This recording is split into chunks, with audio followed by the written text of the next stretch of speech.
హైదరాబాద్ చిల్కానగర్ లో ఘనంగా సర్వాయి పాపన్న గౌడ్ 316వ వర్ధంతి వేడుకలు ఘనంగా జరిపారు. పాపన్న స్ఫూర్తితో కుల సంఘాలందరూ పాల్గొని నివాళులర్పించారు. కాంగ్రెస్ ప్రభుత్వం బీసీలకు 42% రిజర్వేషన్ కల్పించకుండా అన్యాయం చేస్తుందని నిర్ధం భాస్కర్ అన్నారు. అసెంబ్లీలో ప్రవేశపెట్టిన బడ్జెట్ లో కూడా బీసీలను విస్మరించారని, బీసీలను దగా చేస్తున్నారని అన్నారు. రాబోయే ఎలక్షన్ లో హైదరాబాద్ 3 కార్పొరేషన్ లో బీసీలను గెలిపించుకుంటామని వారు అన్నారు.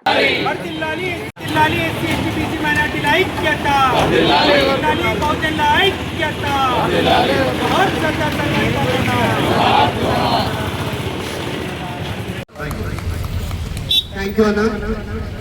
ఇప్పుడు ఈ కార్యక్రమానికి ఇచ్చేసినటువంటి పెద్దలు 316 వర్ధంతి కార్యక్రమం నిర్వహిస్తున్నటువంటి నిర్ధం భాస్కర్ గౌడ్ గారికి, కార్యక్రమానికి అధ్యక్షత వహిస్తున్నటువంటి సత్యరాజ్ గౌడ్ గారికి, అలాగే ఈ కార్యక్రమానికి వచ్చినటువంటి పెద్దలందరికీ కూడా పేరు పేరున ఈ రోజు వీళ్ళందరూ కూడా స్ఫూర్తిదాయకంగా ముందుకు పోవాలి.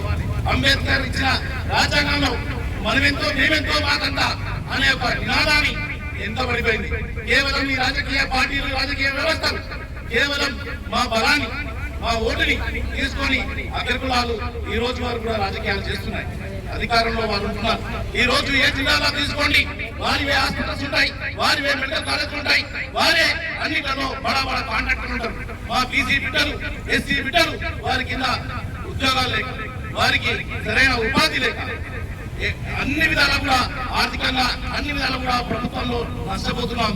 ఈ రోజు ఈ రేవంత్ రెడ్డి అంటే ఈ ప్రభుత్వం ఎందుకు విమర్శిస్తున్నామంటే హామీలు ఇచ్చింది, దానికి 2% రిజర్వేషన్ మీకు ఇస్తాను, మీ అందరికి కూడా ఉద్యోగం కల్పిస్తాను, మీ అందరు కూడా జాబ్ క్యాలెండర్ గా ఇన్ని సంవత్సరాలకి ఉద్యోగాలు ఇస్తాను, బీసీలందరూ కూడా న్యాయం చేస్తానని చెప్పి బీసీ ఓట్లతో రాజ్యం వెళ్ళింది, రాజ్యాధికారం తీసుకొస్తున్నారు ఈ ప్రభుత్వం.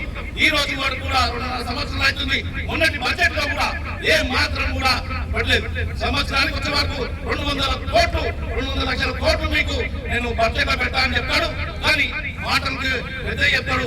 వాస్తవానికి వచ్చే వరకు 12 కోట్లు పెట్టేసి చేతులు సందర్భాలు ఉన్నాయి. సంక్షేమంలో పూర్తిగా విఫలమైపోయింది. బీసీ బిడ్డలను, బీసీ ఉద్యోగస్తులను, బీసీ రాజకీయంగా బీసీకి రావాల్సిన సీట్లను కూడా ఎక్కడికక్కడే కట్టడి చేశారు. కేవలం మాటల్లోనే పెద్ద చెప్తున్నారు, వాస్తవాలకు వదలవు.